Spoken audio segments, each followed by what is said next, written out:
कक्षा 10 NCERT गणित प्रश्नावली 11.1 प्रश्न संख्या 9। इसमें दिया गया है एक वृत्ताकार ब्रूच को चांदी के तार से बनाया जाना है जिसका व्यास 35 मिलीमीटर है। तार को वृत्त के 5 व्यासों को बनाने में भी प्रयुक्त किया गया है जो उसे 10 बराबर त्रिज्य खंडों में विभाजित करता है जैसा कि आकृति 11.9 में दर्शाया गया है। तो ज्ञात कीजिए नंबर 1 कुल वांछित तार की लंबाई, नंबर 2 ब्रूच के प्रत्येक त्रिज्य खंड का क्षेत्रफल। तो नंबर 1 पहले हम हल करेंगे कुल वांछित तार की लंबाई। तो इसमें व्यास कितना दिया गया है? व्यास दिया गया है 35 मिलीमीटर। व्यास दिया गया है 35 मिलीमीटर।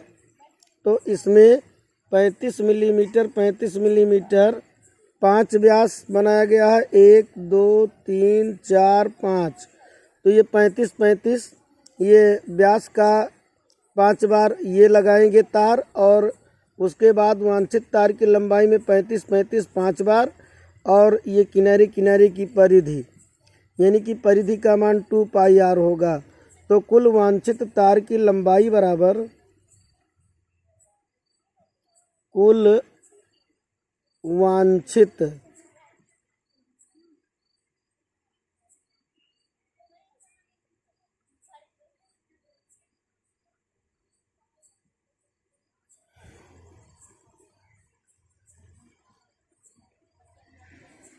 तार की लंबाई ये होगा। पहले हम ये किनारे किनारे वृत्ताकार परिधि निकालेंगे क्योंकि ये वृत्त तार से बनाया गया है। तो वृत्त का परिमाप 2 पाई r। तो यहाँ पर 2 पाई r प्लस इसके अंदर जो 5 बार ये व्यास जोड़ा जाएगा 35 मिलीमीटर का, 35 मिलीमीटर का 5 व्यास लगाया गया है। तो तार की लंबाई 35 गुणे 5 ये व्यास बनाने में तार लगाया जाएगा, और वृत्त बनाने में कितना लगाया जाएगा? 2 पाई r। तो वृत्त बनाने में 2 पाई r लगाया जाएगा। तो कुल वांछित तार की लंबाई 2 पाई r प्लस 35 गुणे 5 कुल वांछित तार की लंबाई होगी। तो यहाँ पर r का मान कितना है? 35 मिलीमीटर। अब इसको सरल करेंगे, 2 पाई का मान 22/7 गुणे r का मान ये 35 व्यास है तो r का मान 35/2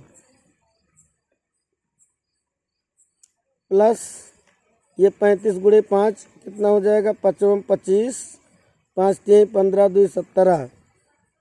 अब 7 से 35 को काटेंगे तो यहाँ 5 आएगा, 7 5 35, और 2 से 2 कटेगा तो ये बच गया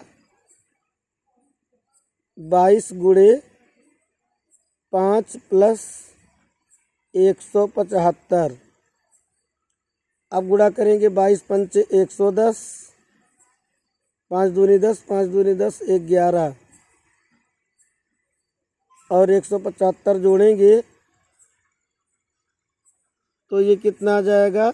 5 और 0 5, 7 और 1 8, 1 और 1 2। तो इतना मिलीमीटर 285 मिलीमीटर कुल तार इसमें लगेगा। मतलब ये पहला इसमें पूछता है कुल वांछित तार की लंबाई। तो तार की लंबाई तार लगाने में हमें पहले ये वृत्ताकार परिमाप ज्ञात करना होगा, क्योंकि तार से ये किनारे किनारे बनाएंगे। तो 2 पाई r और 35 व्यास का ये 5 टुकड़ा इसमें जोड़ेंगे तो 35 पंचे 175, और 2 पाई r 2 पाई माने 22/7 r कितना? 35/2। 35 व्यास है तो 35/2 सरल करने पर 285 मिलीमीटर। तो पहले का आंसर कितना आ जाएगा? आंसर में लिखेंगे कुल वांछित तार की लंबाई बराबर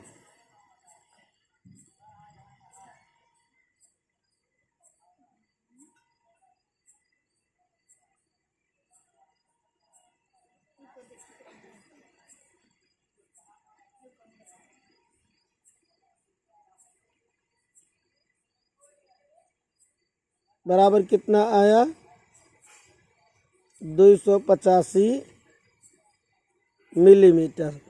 अब दूसरा जो निकालना है ब्रूच के प्रत्येक त्रिज्यखंड का क्षेत्रफल।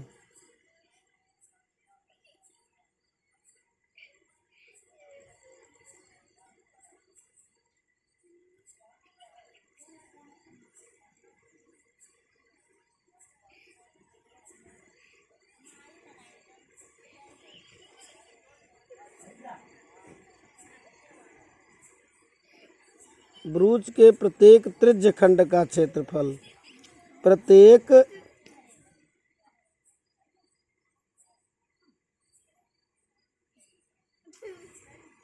त्रिज्यखंड का क्षेत्रफल। क्योंकि इसमें जो है ये 5 व्यास अगर जोड़ा गया है तो 10 त्रिज्यखंड बनेंगे। तो इसमें थीटा का मान कितना होगा, क्योंकि एक बिंदु पर 360 अंश का कोण बनता है और एक ये 10 टुकड़ा है तो एक एक कितने अंश का बनेगा 360 पूरे पर, और 10 त्रिज्यखंड है तो एक एक यहाँ पर कोण का मान कितना होगा, तो ये हो जाएगा थीटा का मान 36 डिग्री। और आर का मान कितना होगा 35 व्यास है तो 35/2 मिलीमीटर। आर का मान 35/2 मिलीमीटर। तो यहाँ पर प्रत्येक त्रिज्यखंड का क्षेत्रफल कितना होगा, एरिया बराबर पाई आर स्क्वायर थीटा बटा में 360। तो एरिया बराबर आएगा पाई माने 22/7, आर का मान है 35/7 और वर्ग है तो 2 बार 35 × 35 और बटा 7 गुणे थीटा का मान कितना है 36 पाई आर स्क्वायर थीटा बटे 360। तो यहाँ 36 से 360 में भाग देंगे 10। तो अब एरिया बराबर कितना आया, यहाँ पे 7 × 5 35 और ये 35/2 यानी व्यास 35 है तो त्रिज्या 35/2। तो यहाँ पर 2 से 11 काटेंगे, पहले 2 से 22 काटेंगे तो 11 आएगा और 7 से 35 काटेंगे तो यहाँ 5 आएगा। तो अब यहाँ पे 11 बचा हुआ है गुणे ये 35 बचेगा और गुणे ये 35 कटा हुआ है तो 5 बचा है। इसमें ये 2 कट गया है और ये 7 कट गया है तो ये 2 बचा हुआ है और ये 10। तो 2 और गुणे 10। अब ये 5 से 10 को काट देंगे तो 5 करने 5, 5 दूनी 10। अब ये कितना आएगा गुणा करने पर 11 × 5 = 55 और 11 × 3 = 33 और 5 = 38, 2 दूनी 4 वर्ग मिलीमीटर। यानी कि ब्रूच के प्रत्येक त्रिज्यखंड का क्षेत्रफल पूछा गया था तो इसमें आएगा 385/4 वर्ग मिलीमीटर। तो यहाँ पर जो प्रश्न दिया गया था इसमें 2 प्रश्न पूछा है। कुल वांछित तार की लंबाई जो कि आया है 285 मिलीमीटर और ब्रूच के प्रत्येक त्रिज्यखंड का क्षेत्रफल ये आया है 385/4 वर्ग मिलीमीटर।